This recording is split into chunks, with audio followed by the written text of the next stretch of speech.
bukan asal terima bola, bukan asal passing, dan ini yang jadi masalah di pemain kita. Tapi banyak yang mengatakan ya, itu pemain kita ini gizinya hancur. Itu salah satu faktor dan banyak kayak gitu. Nggak harus Indo, Ambon asli Indonesia itu banyak. Tapi Ferry Latuhin nggak suka sepak bola, Ferry Latuhin. Enggak. Itu spesies yang agak aneh itu. Nah, hal-hal kayak gitu kan kita pelajari di sekolah. Iya. Nah, ini juga modal sekolah itu bukan lu harus jadi akademis kan. Tapi cara berpikir ini lu terapkan di sepak bola. Makanya sekolah itu penting.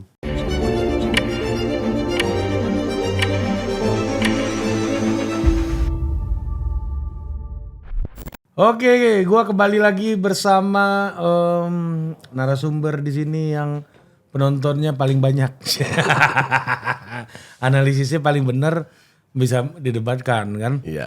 Ya, tapi paling banyak tuh no debat lo coach. No debat. Wah, gila. Gimana kok? Sehat, aman. Aman.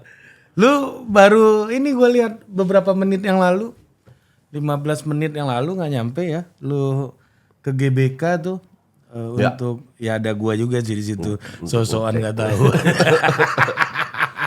Untuk ngecek rumput. Gue sih menghargai responnya GBK ya, karena orang tahu bahwa gue ini mewakili banyak netizen. Dan kalau jelek itu gue kritik, and I don't care itu apa. Kejadian dengan Erspo, sekarang dengan rumput. Mewakili dalam artian lu dipercaya lah. Dipercaya untuk lah nyampe, untuk untuk melakukan hal yang benar lah.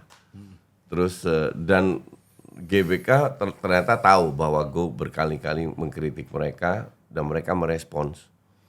Karena yang gue lakukan ini kan bukan kepentingan gue pribadi, kan demi kepentingan ya timnas sebenarnya, ya kan. Dan sewajarnya kita punya stadion nasional yang dibanggakan, yang punya rumput bagus.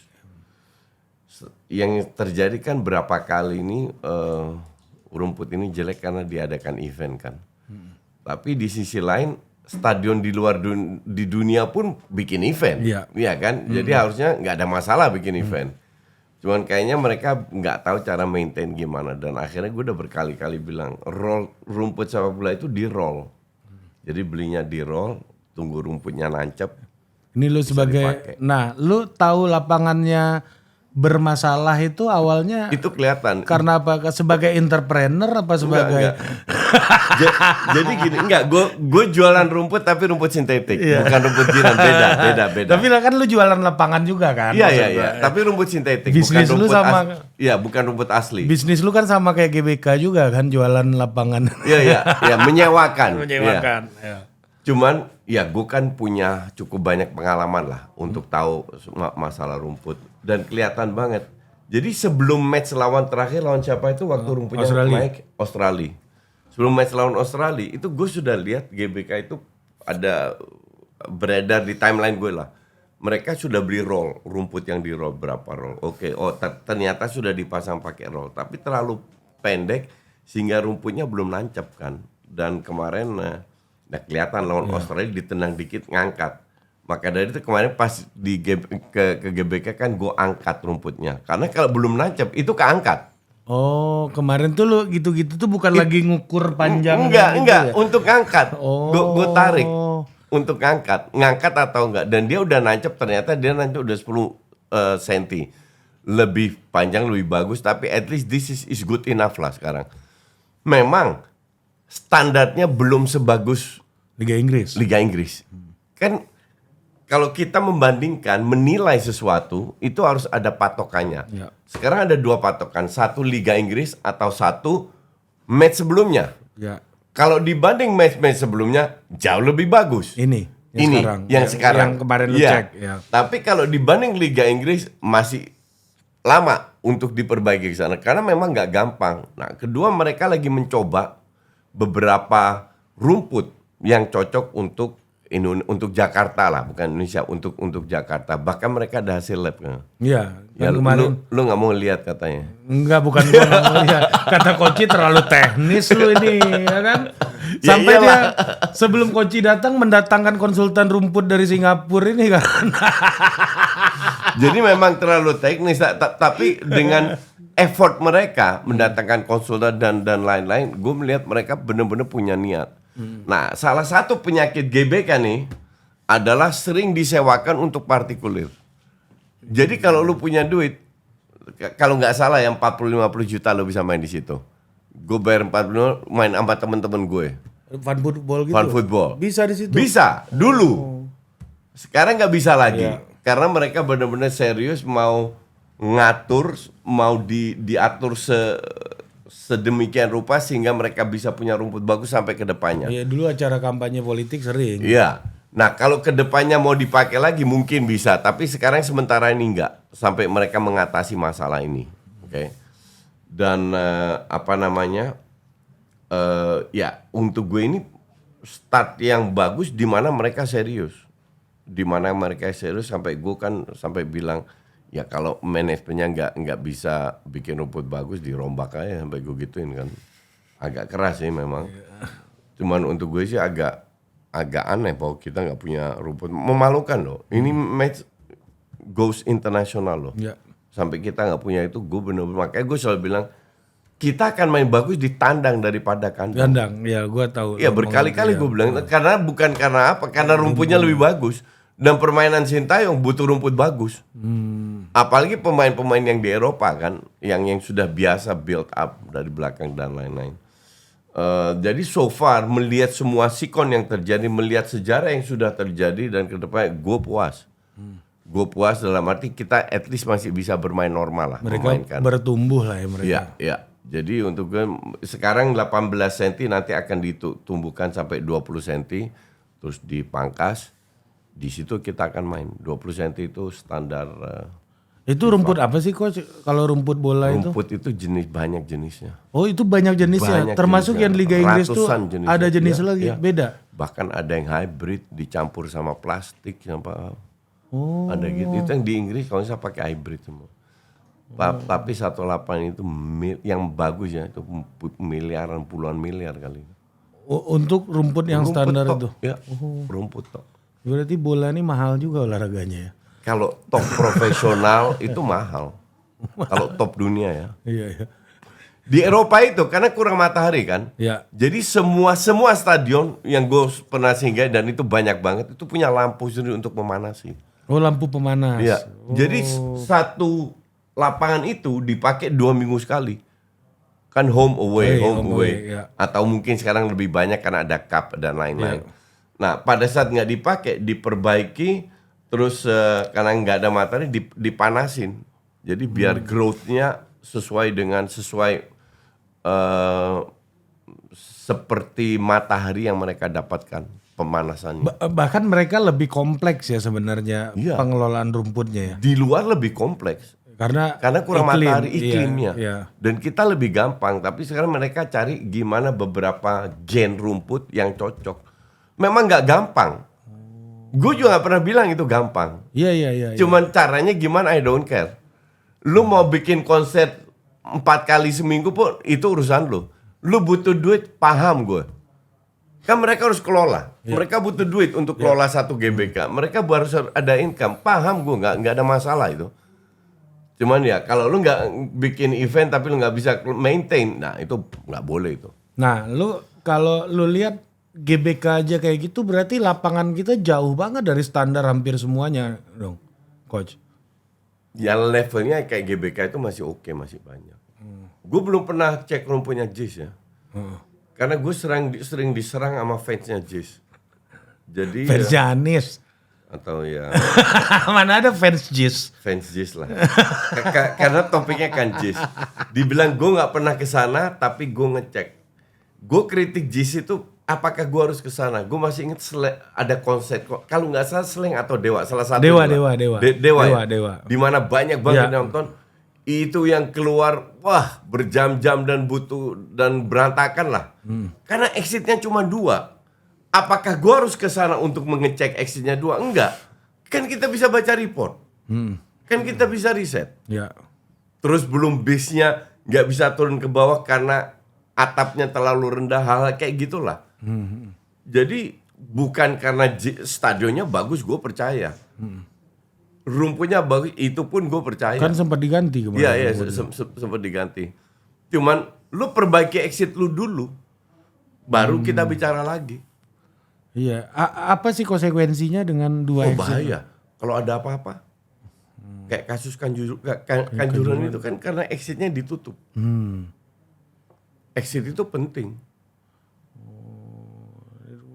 Artinya planningnya jelek dong dia. Iya. Hal sepenting itu bisa luput gitu loh, Iya, Coach. betul. Itu blunder. Itu gue bilang blunder. Ya sekarang ya lo harus perbaiki. Sesimpel itu. Caranya gimana terserah lu. Iya kan? Iya. Bukan urusan gue. Masalah ente tanyaan. Iya. Mesti semua harus gue ajarin. Itu. Ya kalau di stadion-stadion di Eropa ada standarnya nggak sih itu exit itu? Lo, Rif, gue itu ke stadion besar banyak. Ya. Salah satu itu Barcelona. Bernabeu, oh enggak. Bener juga. Gue ke Bernabeu juga. Tapi lo seneng banget lu kayaknya. Lu Madrid ya? Enggak. Gue ke Camp Nou itu hampir 100.000 ya. Ya, 90 ribu. Ya, hampir 100 lah, pokoknya sekitar itulah. Gue duduk, match selesai, setengah jam kosong stadion. Mungkin not even setengah jam. Gue keluar, kosong di luar. Jadi ada yang bawa mobil, naik public transportation, jalan, naik sepeda, jalan kaki. In no time, nggak sampai sejam, kosong. Exit kuncinya. Exit. Dan kemana-mana bisa. Walaupun ya dekat. Kalau Bernabeu itu benar-benar di perumahan itu. Itu juga dengan waktu no time kosong. Ada MRT segala. Gitu. Jadi mereka nggak hanya bikin stadion tapi diperhitungkan. Memang untuk manusia ya. Iya. Iya benar. Karena lu harus prepare dengan segala konsekuensi yang eventually bisa terjadi. Dan kita itu kan konsep stadion ramah keluarga itu kayaknya nggak familiar ya, maksud Yang gua. di klub-klub masih kurang. Yang gini, bahwa penonton bisa masuk ke lapangan itu ada yang salah. Udah itu aja. Parameternya situ aja dulu deh. Liga Italia sering, Coach. Nggak sering sebenarnya. Kalau Scudetto kan masuk lapangan tuh. Iya, enggak sebenarnya bisa diituin. Enggak boleh, enggak mungkin. Oh itu sering. emang dilepas aja kali ya. Iya. Memang Enggak ya. mungkin sering. Enggak boleh itu. Ya termasuk yang suka lari-lari di Liga Champion tuh berarti susah banget dia masuk lapangan tuh ya. Itu susah masuk lapangan. Ya, itu kan anak-anak kecil lah yang lari-lari 1-2 orang. Nah, menurut lu Coach, kalau untuk negara kayak kita nih, udah level sepak bolanya kayak kita gitu ya. Emang level sepak bola kita kayak apa? Kan udah mau masuk 100 besar. Oke. Ya kan menuju 100 100 besar. Bisa, kan? bisa. Kita kan udah harus appreciate apa Oh yang iya, dilakukan. absolutely. Dari 174 loh. Iya, makanya menurut lu Pak Erik lebih cocok fokus di PSSI atau Atau apa? atau dibagi gitu berarti. Gue sih pengennya Pak Erik fokus di PSSI. Ya gue nggak peduli dengan aktivitas beliau seperti Iya, apa kan, bukan urusan gue. Tapi gue maunya Pak Erik fokus di PSSI dan lama di PSSI. Dan lama ya. Ya. Wah, cocok. Sekarang yang dia lakukan kan timnas, liga oleh PT LIB. Yang kita nggak pernah dengar kan pembinaan. Pembinaan. Nggak pernah kita dengar. That's okay karena Pak Erik baru 1 tahun 8 bulan atau berapalah ya 10 bulan kan butuh waktu. Ya. Makanya gue nggak pernah keluar-keluar soal itu kan. Nah, apa infrastruktur basic untuk melakukan pembinaan secara merata itu apa desainnya menurut lo? Niat. Ya itu pasti. Niat udah ada lah semuanya niat gua rasa. Enggak, niat nggak ada. Kalau niat ada sudah dari kapan tahun kita bikin. Niat nggak ada. Oke, satu niat dulu. Ya. Oke. Let's say udah niat. Kedua organisasi dulu. PSSI kan punya PSSI, Asprof di provinsi, ada Askot kota, ada Askap kabupaten. Oke. Manfaatin lah. kaki-kaki yang di daerah itu. Mereka punya SSB yang tergabung sama mereka. Bikinlah. SSB kan punya lapangan. Oh iya mereka Walaupun nggak mungkin SSB nggak punya lapangan. Iya, walaupun punya Pemda Walaupun mungkin. sewa. Iya, sewa. Tapi kan bisa. Ada home-nya ya. Nah, apa yang harus dipenuhi menurut lo kalau misalnya pemerintah mau bikin desain pembinaan sepak bola di usia dini nih, ya basic infrastrukturnya apa dulu? Ya. Karena pasti itu kan konsekuensinya ke anggaran. Ya, we have to start somewhere. Sama kayak GBK, kita harus memulai dulu. Ya. Oke. Kita memulai dengan fasilitas yang dimiliki oleh SSB. Lapangan, let's say. Lapangan, oke. Jadi lu punya lapangan, lu sewa lapangan, bikin yang U6, U8 apa, sewa lapangan full sehari, yang U6 main jam segini, yang U8 main jam segini, terus segini. Sehari aja itu home. Nanti kan mereka main away di lawannya. Nah, di situ lawannya yang bikin. Ya. Nggak usah bayar, yang datang nggak usah bayar, kalau home yang tuan rumah yang bayar. Mulai dari situ, oke. Next step-nya adalah kualitas lapangan seperti apa? Lebih bagus, kualitasnya mungkin lebih cepat kita belajarnya. Oke. Ya, Lapangan mungkin. dulu nih basically. Lapangan dulu ya. Pitch dulu. Nah, kan kembali lagi ke dana. Seberapa besar dana lo? Kalau gue dikasih 1 triliun atau 500 M, ya gue penuhin itu dengan lapangan semua. Walaupun rumput sintetik ya. Kenapa rumput sintetik? Karena bertahan lama. Tetap bagus. Lu pakai sehari 4 kali pun, 10 kali pun nggak masalah. Untuk level daerah mending seperti itu kan. Lo tau nggak? Apa? CSR BUMN tahun depan berapa? Berapa? Tebak. 1 BUMN. Semua BUMN. Nggak tahu. 5T. 5T. CSR. CSR. CSR. Lu bilang, lu karena udah nyebut angka tadi. Ya. Nah, kalau dari BUMN kita ambil Ini Pak Erik lo masih menteri lo ini. iya. Kita ambil 10% lah dari semua BUMN 10%. Per tahun 10%. loh? Per tahun. Nah, apalagi per tahun. Gila yang per tahun. Nah, 10%, 5% lah karena per tahun kan. Iya. 5% kita bangun lapangan-lapangan di daerah semua. Pertanyaan kedua kan, nah terus lapangan punya siapa? Kita kasih ke Asprof, ke Askot, ke apa? Ini mimpi gue untuk memberikan kembali ke Indonesia kontribusi gue terhadap negara ini, yaitu gue pengen melakukan hal yang tidak dilakukan oleh PSSI, yaitu pembinaan. Pembinaan itu liga bukan turnamen. Di kita itu salah kaprah. Dibilang, ini pembinaan Suratin apa Piala Gubernur. Enggak, itu turnamen. Bedanya apa? Untuk kalian nggak tahu, turnamen itu ada benar lu harus menang dapat piala. Karena kalau lu nggak menang, besok lu belum tentu main. Iya, dan itu jangka pendek. Iya kan? Iya kan? Pembinaan itu dari Agustus sampai Mei tahun depan 10 bulan minimal. Iya. Lu main tiap minggu. Mau kalah, mau menang, mau apa? Enggak penting. Lu main lawan tim besar, tim kecil sama 3 poin. Proses growth. Proses menang kalah sehingga lu bertahun-tahun dibikin 6, 7, 8 usianya kan naik sehingga lu bisa jadi pemain bagus. Karena main reguler. Ya. Itulah kenapa gue dulu waktu jadi pelatih timnas, gue larang pemain gue tarkam. Karena di tarkam mereka nggak belajar bermain dengan benar. Mereka harus menang. Itu aja. Kalau nggak besok nggak main. Kalau enggak, bosnya kesel karena dia yang keluar duit, dia maunya menang piala. Domba cup ini. Ya.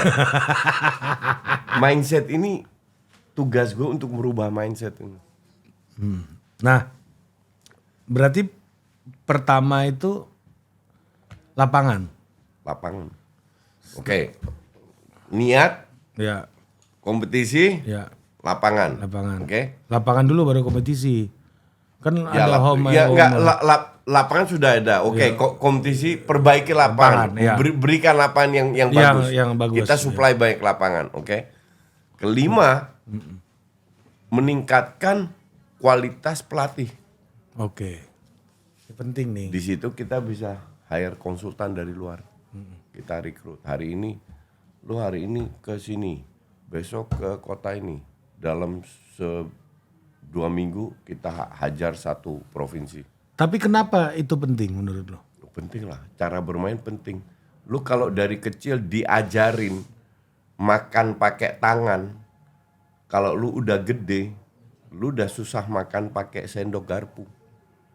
Karena lu diajarinya pakai tangan. Lu ketemu Barack Obama, lu nggak tahu cara makan pakai sendok garpu gimana. Table mannernya Iya, nggak karena lu diajarin dari kecil makan pakai tangan. Apakah salah? Ya nggak salah. Tapi kan Cuman gini, caranya coach, gua ini mau jadi pelatih bola atau mau jadi pemain bola itu kan mau keluar dari kelas gitu, mau pergi dari dunia-dunia intelektual, dunia-dunia sekolah formal. Nih lu bawa gua ke sekolah formal lagi nih. enggak. Apakah sepak bola nggak jadi menyenangkan lagi dong kalau kayak gitu? Sepak bola itu menyenangkan. Sepak bola itu menyenangkan. Kalau lu suka sepak bola, lu terima aturan-aturan ini. Karena lu suka. Kayak gue sekarang YouTuber, oke? Gue bikin konten di YouTube. Pasti gue ikut aturan apa yang main. Tambah lama kan kalau bandingin aku YouTube gue, banding dulu itu beda. Dulu cuman handphone tanpa tripod. Ya. Tiba-tiba tripod nggak ada. Nah sekarang ada intro, ada outro, udah gitu ada edit. Iya. Gambarnya 4K. Paten lo ya. Ya, inilah yang gue harus ikutin untuk berubah. Padahal gue bisa juga bilang, lu lihat nggak lihat itu hak lu. Suka-suka gue mau bikin kayak apa. Tapi kan gue ikutin aturan bermain. Sepak bola sama, lu harus ikutin aturan bermain. Lu nggak bisa bilang, ya suka-suka gue main kayak gimana. Ini skill, ini kan teamwork. Tapi maksud gue gini, apakah sepak bola akhirnya menjadi terlalu teoritik dan akademik dengan format itu? Enggak seperti itu. Nah, gimana? Enggak seperti itu. Karena tetap yang lu libatkan adalah manusia. Yang menjalankan adalah manusia. Manusia artinya ada trial and error. Ada kesalahan. Itulah butuh pembina. Yaitu dalam sosok pelatih. Untuk membimbing mereka melakukan hal yang benar. Kalau seandainya pembinanya salah, hasilnya kayak apa? Kayak inilah. Saya sendiri. Ini salah atau belum ada nih? Apalagi belum ada. Ya kan? Iya. Tapi kalau kita mau kerja serius kan kita harus benahi semua. Memang butuh waktu. Nah ini kan kelima nih. Ini udah jalan, lapangan, kompetisi, Oh, ini upgrade, lapangan ya, bagus, upgrade ya. ya, baru kita Nah, perbaiki. pertanyaan gua nggak tahu ya di Eropa.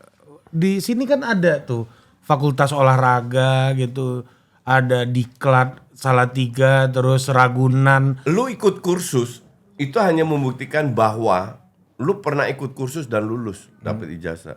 Doesn't make you a coach. Lu kalau mau jadi pelatih, lu harus terbang dulu, cari jam terbang, baru pelan lu bisa jadi pelatih. Nggak segampang itu. Nah kan lu bilang tadi ada kursus-kursus juga tadi. Ada, harus malah. Nah tapi apa gunanya nih diklat-diklat kita ini segala macam? Nah ini salah kaprah diklat-diklat ini. Ah. Diklat ini terjadi karena tidak ada infrastruktur itu. Jadi semua asal bikin. Semua asal bikin, karena nggak ada apa-apa. Nah, harusnya diklat ya membantu infrastruktur yang harusnya sudah ada, dan itu tugas Asprof. Diklat itu membantu Asprof, bukan tugas Kemenpora, bukan tugas diklat, tugas Asprof. Itu Ragunan pemerintah itu ya kayaknya. Iya kan? itu nggak benar itu. Itu nggak benar itu. Itu caranya nggak benar. Mereka nggak berkompetisi, gimana mau bagus? Cuman kumpulin pemain bagus saja. Ya, terus Kumpulin pemain berbakat. terus disekolahin. Iya, itu kan harusnya bukan tugas mereka. Diklat-diklat itu tidak akan ada kalau infrastrukturnya sudah ada. Diklat-diklat itu muncul karena nggak ada infrastrukturnya. Oh, iya. Infrastruktur pembinaan. Di Eropa kan Nggak ada diklat-diklat gituan. Oh, di universitas ada, Nggak ada. fakultas olahraga ada kan, sport. Fakultas olahraga beda. Untuk membimbing lu jadi guru olahraga. Bukan untuk jadi pelatih. Pelatih lo harus ikut kursus. Kalau di Belanda Atau ikut jadi UEFA. ilmuwan olahraga. Iya. Ya. Atau jadi ilmuwan. Atau jadi ilmuwan. Tapi itu kan teori semua. Prakteknya kan beda. Iya. Sama kayak lu lulusan Harvard Business Management cum laude. Emang lu bisa jadi orang kaya di sini? Belum tentu. Mindset akademi sama mindset jalanan beda. Lu kalau terjun dalam dunia bisnis, lu ketemu anjing-anjing yang lu harus geser semua, ngerti nggak? Nggak lu pelajari caranya gimana di Harvard. Ngelatih sama. Emang dalam pelatihan lu belajar merangkul ego itu? Nggak ada. Lu diajarin cara dribbling, cara shooting, cara bikin set, cara berpikir. Tapi lu berhadapan dengan banyak ego dari pemain yang nggak jelas ini, lu harus punya sesuatu yang ekstra. That make you a coach. Bukan karena lu hanya ikut kursus terus lu lulus. Tapi kursus tadi berguna untuk? Bukan harus. Harus untuk basic. Oh, basic. Memahami basic pelatih itu seperti apa. Setelah tahap-tahap yang tadi dilakukan. Iya. Nah, artinya ada konten dong yang disampaikan kan ke pelatih-pelatih ini nanti. Oh iya dong. Nah, ini konten ini dari mana? Ya kita ambil konsultan dari luar. Untuk istilahnya apa? Refreshment dari para pelatih ini. Kan sepak bola itu juga berubah terus. Iya. Ya kan? Dulu winger kiri mana ada masuk ke dalam. Kaki kiri ya winger kiri, kaki kanan winger kanan. Iya. Ngelewatin crossing. Sekarang kan beda. Kaki kiri winger kanan, kaki kanan winger kiri masuk ke dalam. Inverted. Iya. Apa sih? Inside. Inverted winger. Iya. Karena sepak bola pun berubah. Dulu Catenaccio bisa menghasilkan 4 piala dunia. Sekarang Catenaccio is dead.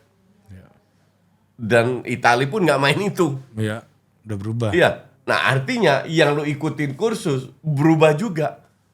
Ditambah juga dengan variasi-variasi. Oh, maksud lu bahwa pelatih Indonesia ini yang mulai dari usia dini itu nggak boleh terputus dengan tren yang ada di global kan? Iya. Itu maksudnya kan? Sebenarnya dengan filosofi yang akan kita terapkan. Kan iya. Apa filosofinya? Kita itu punya Villanesia. Villanesia kalau gue baca riset is quite good. Oke, cocok. Cuman untuk menerapkan Villanesia itu kan cara yang kedua. Itu kan second. Lu paham nggak? Lu bisa punya beda interpretasi. Misalnya, contoh. Cara mencari ruang, menutup ruang. Itulah kenapa pada saat kita di Jogja, cognitive perception itu penting dari pemain. Dia harus tahu apa semua gerakan dia lakukan itu ada tujuan. Bukan asal terima bola, bukan asal passing. Dan ini yang jadi masalah di pemain kita. Tapi banyak yang mengatakan ya, itu pemain kita ini gizinya hancur. Itu salah satu faktor. Jadi banyak faktor yang harus kita benahi untuk membuat ini bagus. Salah satu cara latihan. Kedua bakat, disiplin, fighting spirit, gizi, bla bla bla bla bla. Dikumpulin sehingga mereka kalau menguasai ini semua, mereka jadi pemain pro. Bisa main di Eropa. Lu yakin orang Indonesia bisa main? Bisa. My friend, gue ini 20 tahun di Belanda. Dulu, bukan sekarang, dulu ya. Itu banyak yang darah Indonesia, tapi main di pro. Gue bilang, bukan Indo ya. Yang sekarang kan punya darah Belanda semua. Ini 100% Indonesia. Contoh, Giovanni van Bronckhorst. Itu Ambon. Bapak ibunya Ambon ya? Bapak ibunya Ambon. Kenal lo? Gue gak kenal, tapi gue tahu. Oh, dari pergaulan lah ya, tahu ya. Iya, itu Ambon. Dua-duanya. Iya, kalau lu tanya kenapa namanya Van Bronckhorst bukan nama Ambon. Karena waktu kecil orang tuanya cerai. Jadi nikah sama Meneer Van Bronckhorst. Oke. Si Giovanni dikasih nama Van Bronckhorst. Oh, bapak sambung. Iya. Ada juga dulu lagi mungkin lu nggak tahu, namanya Simon Tahamata. Itu berapa kali gue ketemu Simon, itu segini Simon itu. Kecil. Tapi capsnya berapa puluh di timnas Belanda. Itu Ambon Ambon full. 100%. Full. Dan banyak kayak gitu. Nggak harus Indo. Ambon asli Indonesia itu banyak. Tapi Ferry Latuhin nggak suka sepak bola, Ferry Latuhin. Enggak. Itu spesies yang agak aneh itu. Itu temen gue udah hampir 40 tahun gue kenal dia. Tapi gitu menarik juga sih. Maksud gue masalah gizi itu ternyata bukan problem utama ya. Bukan problem utama. Itu salah satu dari berbagai macam komponen yang dibutuhkan sebenarnya kan. Iya kan? Iya. Nah, menurut lo sekarang ada yang mengatakan juga pembinaan itu harus disatukan dengan sekolah gitu misalnya. Iya. Nah, lu setuju nggak? Setuju. Misalnya kayak lu tadi kan lu tadi SSB kan unitnya. Iya. Kenapa nggak olahraga di sekolah aja? Karena kalau lu mau gini, olahraga di sekolah tujuannya adalah sekolah. SSB tujuan adalah main bola. Tapi lu butuh IQ untuk bisa bermain bola dengan benar. Dan itu butuh sekolah. IQ lu diasah di sekolah. Yang lu sampaikan, yang lu gunakan untuk sepak bola. Sama kayak kita, gue kuliah political science. Otak gue diasah untuk berpikir analitis, berpikir politis lah. Berpikir secara banyak cara lah, ya kan? Apakah gue harus terjun di dunia politik? Kan enggak. Betul. Modal gue dulu kuliah, gue pakai di sepak bola, gue pakai di mana? Berpikir kritis yang gue mau sampaikan.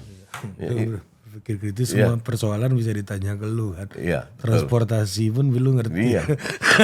Nah, hal-hal kayak gitu kan kita pelajari di sekolah. Iya. Nah, ini juga modal sekolah itu bukan lu harus jadi akademis kan. Tapi cara berpikir ini lu terapkan di sepak bola. Makanya sekolah itu penting. Lu menurut lu program makan siang bergizi ini penting gak untuk sepak bola Indonesia? Gue melihat justru menyedihkan bahwa harus ada program makan siang bergizi. Gue ngelihatnya ke situ, bukan eksekusinya atau apa. Bahwa presiden kita ngelihat, emang kita makan anak muda generasi sekarang ternyata makanan nggak bergizi. Harus kita supply, harus disuplai sama pemerintah dulu. Dan itu tidak terjadi di negara yang maju. Kan banyak di Amerika juga ada, di Eropa juga ada katanya. Nggak pernah denger gue. Program bergizi. Karena sudah berjalan sendiri. Tanpa pemerintah turun tangan. Di sekolah ada suplai susu kayak gitu-gitu. Iya. Mungkin yang butuh aja ambil ya. Iya. Yang nggak butuh kan nggak ngambil juga kayaknya. Gue nggak pernah minum susu di sekolah, setahu gue dulu di Belanda. Gue minumnya di rumah. Iya. Oh iya ya. Gue nggak butuh sekolah yang untuk supply susu. Tapi itu ada program kayak gitu. Tapi nggak dari pemerintah, ngerti nggak lo? Iya. Ini kan pemerintah pusat gitu loh. Iya. Jadi kan Pak Prabowo, Pak Presiden melihat, wah ini yang kita butuhkan untuk membangun generasi muda yang bagus ke depannya. Itu menyedihkan menurut lu ya? Situasinya ya? Situasinya. Bahwa seorang presiden harus mengatakan seperti itu. Nah, lu ngeliat gimana nih Indonesia lawan Jepang nanti? Ya we have a chance. Tapi dari awal gue bilang kalah lawan Jepang itu calculated loss. Loss yang sudah kita perhitungkan. Nggak perlu. Ya nggak perlu. Tapi masuk 4 besar sih bisa. Kemarin gue baca ya Pak Erik ya, harga mati. Ya gue setuju. Lu setuju tuh? Ya. Kenapa? Ya karena kita bisa. Nggak, maksud gue kan itu kan ngasilin pressure yang gede itu buat. Iya harus lah. You are fucking professional man. Dan pemain nggak masalah dengan itu. Ya Sintayong juga nggak masalah.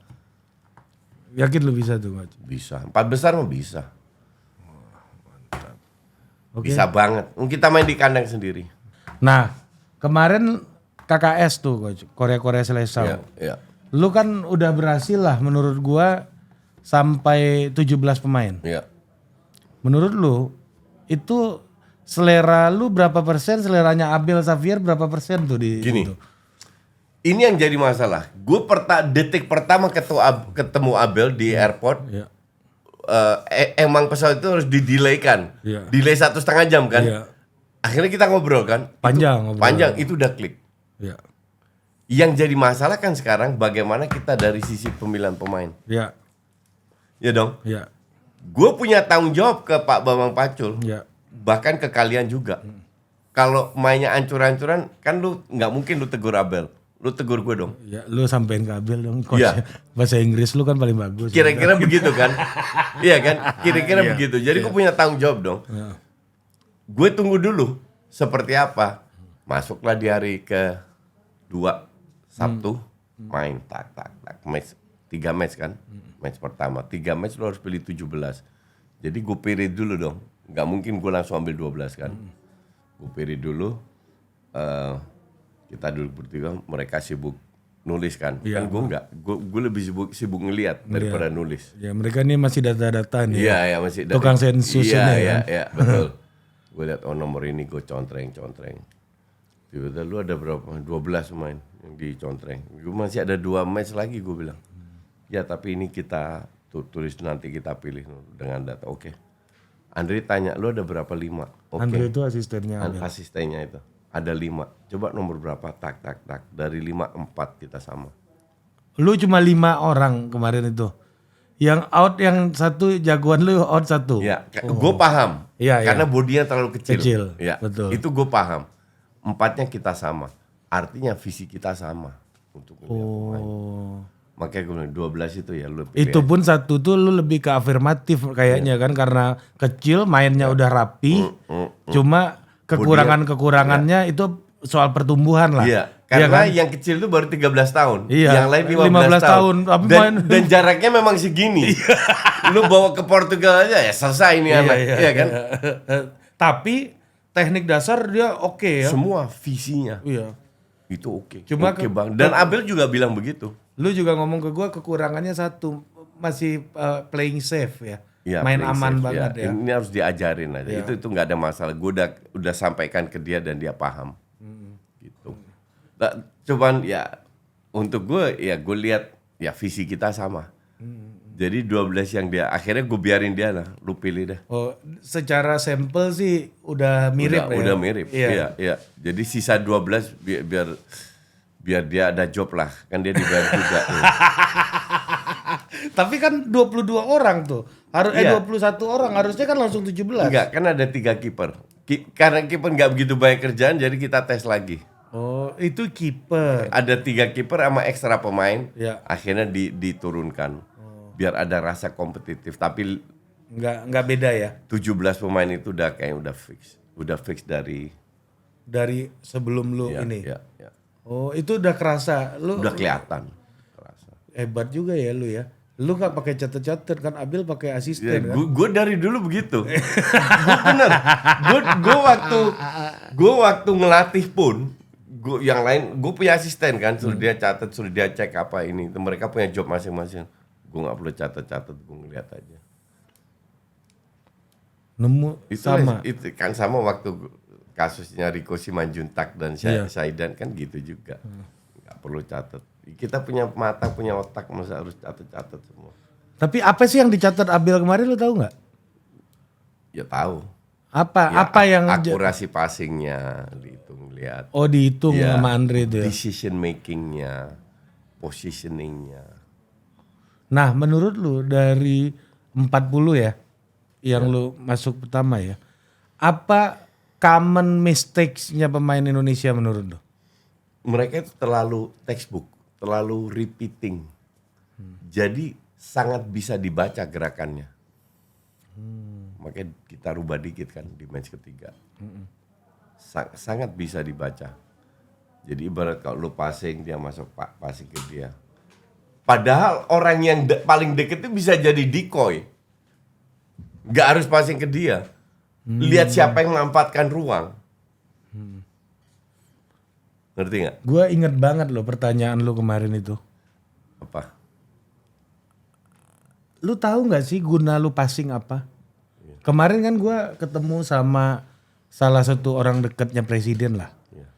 Gue cerita sama dia, dari 40 orang yang Coach Justin, Coach Abel yang seleksi di final itu, ditanya apa guna passing, nggak satu pun bisa jawab gitu.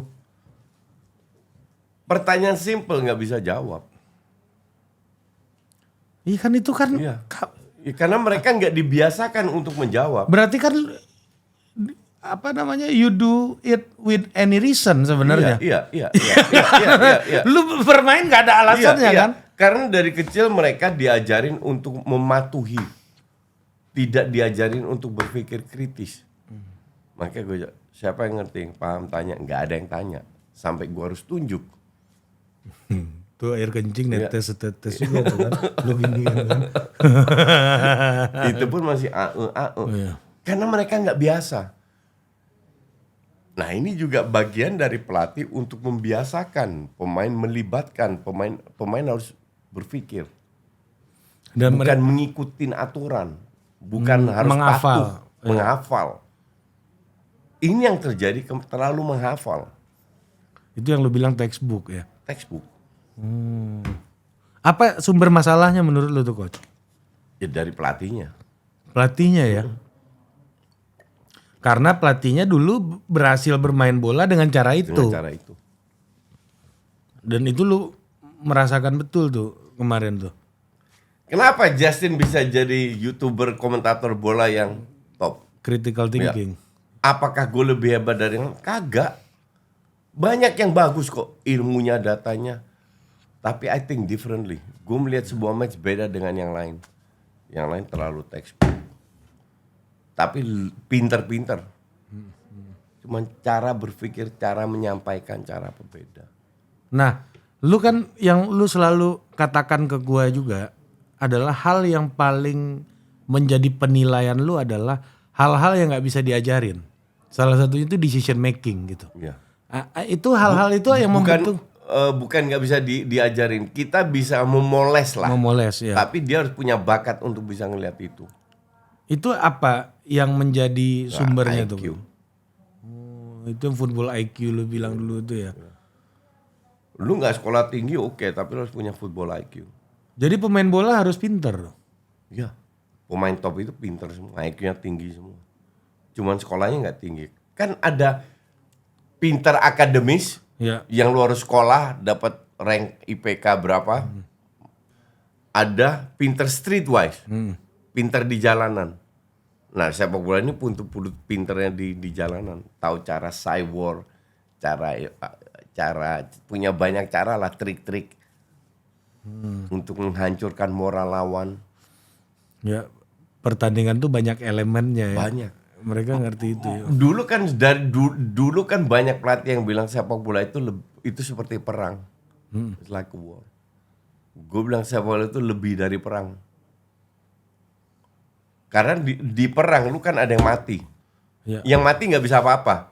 Sepak bola nggak ada yang mati. Jadi mereka harus berjuang terus sampai selesai.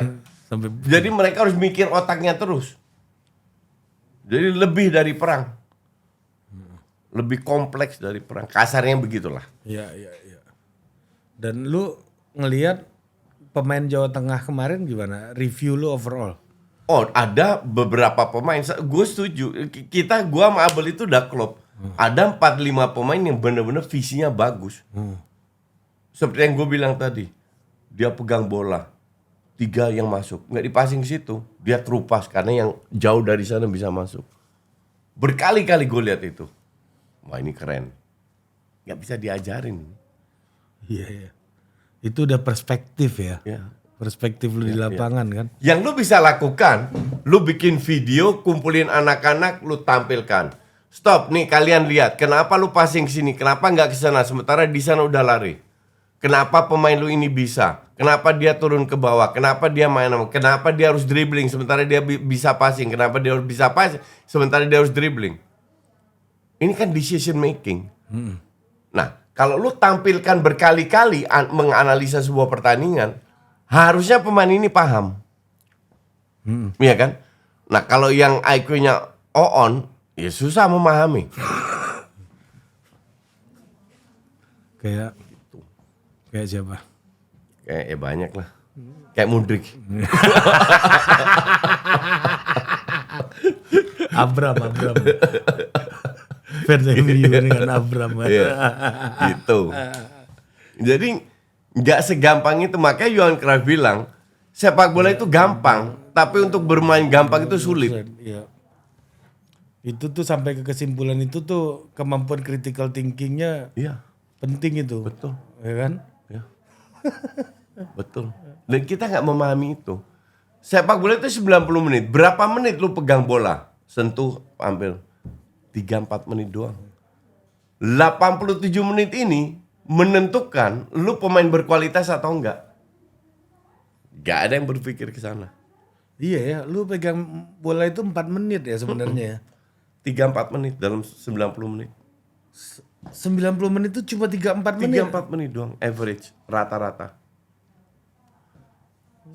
Lu tuh yang main bolanya cuma 3-4 menit ya. Sentuh bolanya. Iya, satu bola yang main bolanya gitu Pegang loh. bolanya, iya. Sisanya Iya. Nyari Ya, ruang. pertanyaan kan ngapain lu sisanya? Iya. Nah itulah membuat lu pemain hebat atau pemain gak hebat. Justru yang lu harus persiapkan adalah sisanya ini kan. Playing dengan tanpa bola. Iya kan? Karena cuma 4 Tapi menit. kita nggak nyampe pemikiran ke sana. Karena nggak pernah diajarin. Makanya lu kesel banget lihat dribbling. Karena max ya rata-rata cuma 4 menit kan. Sisanya ini yang jauh lebih penting kan. Oh. Gila ya. Ini banget ya berarti ya. Basic Lu banget. kalau ya, kita persoalan. mau survive, gini, kita mau ikut Piala Dunia. Satu Indonesia mau ikut Piala Dunia, betul? Betul. Oke. Kalau lu mau ikut Piala Dunia, lu harus naikkan standar lu sesuai dengan negara yang sering ikut Piala Dunia. Ya kita harus naikin standar kita. Cara berpikir harus naikin. Dan itu butuh proses. Iya betul. Ini berarti problem kita tuh paradigmatik ya sebenarnya. Betul. Gue cuma baru dari kemarin gue ikut lu nih, gue baru nggak nih filosofinya Itulah nih. kenapa Justin Paten. top di antar, karena gue melihat hal sepak itu dari hal yang berbeda. Makanya Justin mahal. Makanya Justin mahal.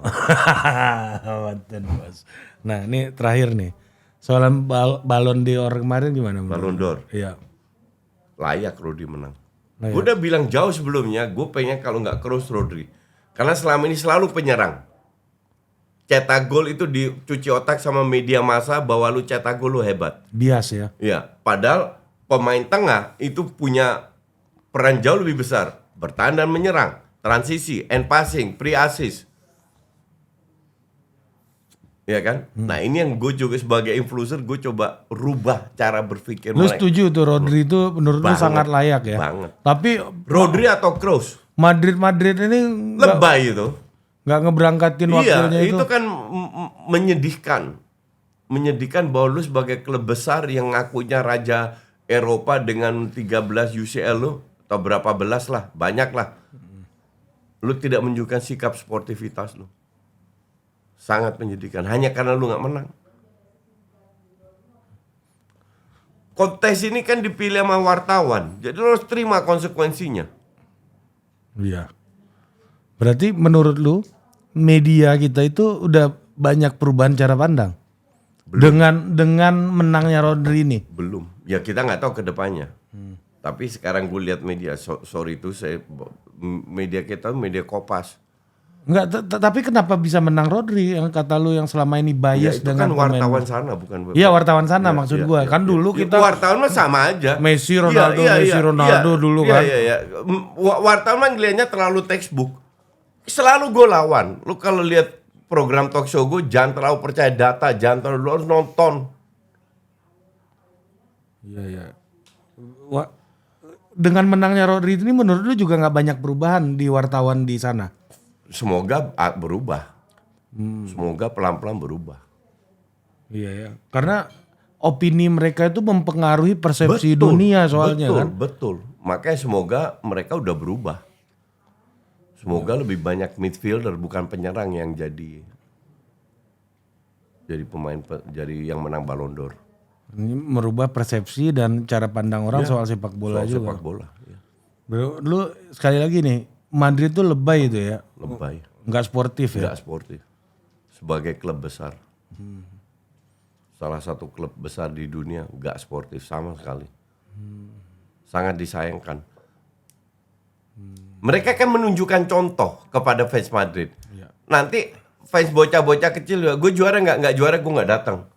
Apa yang terjadi kalau dunia kalau semua anak kecil mengangkat yang dalam kontestan melakukan hal kayak gitu? Nggak bener. Nggak bisa, nggak nerima ya. Nggak nerima kekalahan, jangan main bola, main itu aja, congklak atau apalah. Tapi ada kemarin capres yang nggak datang pelantikan. Nah, itu gue nggak tahu. Sampai jumpa lagi. Itu ranah lo. Thank you coach.